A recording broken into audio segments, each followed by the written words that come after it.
सौभाग्य है, यहाँ गुड़ियारी में हमारे धीरेन्द्र कृष्ण शास्त्री जी महाराज का दिव्य दरबार लगना है। हनुमंत कथा 5 दिन की होनी है। सभी भक्तों से निवेदन है कि सह परिवार आए, इस धर्म के महाकुंभ में डुबकी लगाएं और जो हमारे धर्म के लिए आवश्यक है कि हम धर्म को सीखें, अपने बच्चों को सिखाएं, अपने परिवार को सिखाएं और संपूर्ण इस धरती के उद्धार के लिए धर्म की ध्वजा को आगे बढ़ाएं।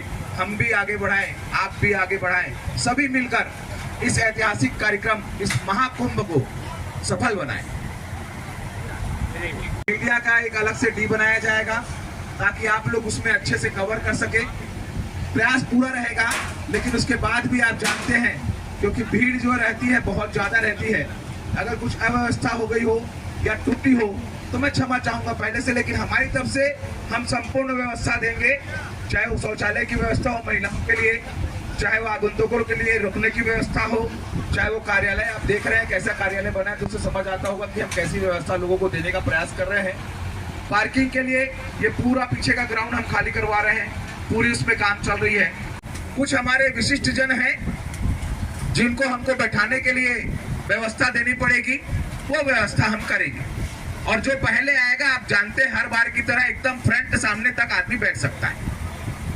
व्यवस्था इतनी बड़ी है कि कुछ अति विशिष्ट या विशिष्ट लोग आते हैं जिनके लिए व्यवस्था बनानी पड़ती है। कार्यकर्ता जो यहाँ लगातार अभी जैसे देख रहे हैं तीनों मीटिंग से आएंगे, उनके लिए हम चाहते हैं कुछ न कुछ व्यवस्था या उनके परिवार के लिए व्यवस्था बने, वो एक व्यवस्था होगा। तो क्या होगा? ओवर क्राउड होता है भाई साहब, हम पंडाल बढ़ाते जाते हैं।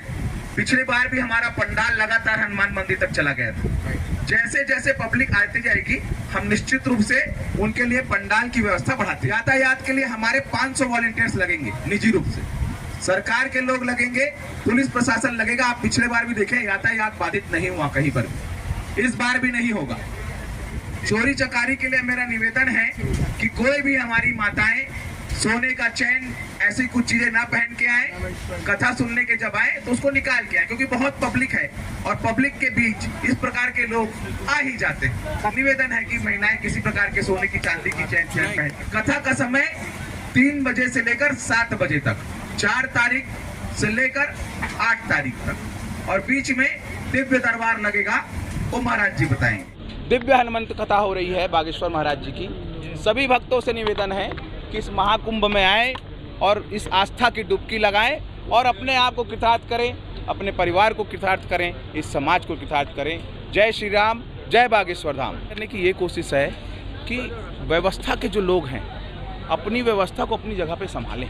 क्या होता है, जब आते महाराज तो सब एक जगह इकट्ठे हो जाते हैं, तो निश्चित रूप से उसमें अव्यवस्था होती है। तो हम चाहते हैं कि जिसकी व्यवस्था जहाँ है वो वहीं रहे और पंडाल को बड़ा करें। पंडाल की साइज़ भी हम इस बार बड़ी किए हैं, पिछले बार छोटा था, इस बार हाइट भी बढ़ा है और चौड़ाई भी बढ़ी। के लिए जो आदमी काम करेगा निश्चित रूप से उसका नाम पूरे विश्व में होगा। बागेश्वर महाराज जी वो काम कर रहे हैं, यूथ हैं, यंग हैं, हम भी यंग हैं और हम ये काम कर रहे हैं। धर्म करने के लिए कोई उम्र नहीं होती।